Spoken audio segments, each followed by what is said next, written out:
IT jobs శతకోటి problems. పూర్తి వివరాలకు చదవండి రేపటి సాక్షి హైదరాబాద్ ఎడిషన్. నైరుతి బంగాళాఖాతంలో ఏర్పడిన అల్పపీడనం తీవ్ర వాయుగుండంగా మారింది. ఇది ఉత్తర వాయువ్య దిశగా ప్రయాణించి ఇవాళ తుఫానుగా మారనుంది. తర్వాత అదే దిశలో ప్రయాణిస్తూ శ్రీలంక తీరానికి ఆనుకుని ప్రయాణించి ఈ నెల 29 నాటికి ఉత్తర తమిళనాడు వైపు రానుంది. తీవ్ర వాయుగుండం తుఫానుగా మారిన తర్వాత దానికి ఫెంగల్ అని పేరు పెట్టనున్నారు. తీవ్ర తుఫాను ప్రభావంతో నిన్న దక్షిణ కోస్తా రాయలసీమలో పలు చోట్ల వర్షాలు పడ్డాయి. మరో 2 రోజులు దక్షిణ కోస్తా రాయలసీమ జిల్లాల్లో భారీ వర్షాలు కురుస్తాయని వాతావరణ శాఖ అధికారులు వెల్లడించారు. ఈ నెల 29, 30 తేదీల్లో రాయలసీమ, ఉత్తర కోస్తా, దక్షిణ కోస్తా జిల్లాల్లో భారీ నుంచి అతి భారీ వర్షాలు కురుస్తాయని తెలిపారు.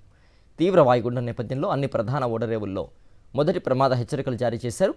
కోస్తా తీరం వెంబడి బలమైన గాలులు వీస్తుండటంతో డిసెంబర్ 1వ తేదీ వరకు మత్స్యకారులు చేపల వేటకెళ్లొద్దని హెచ్చరించారు.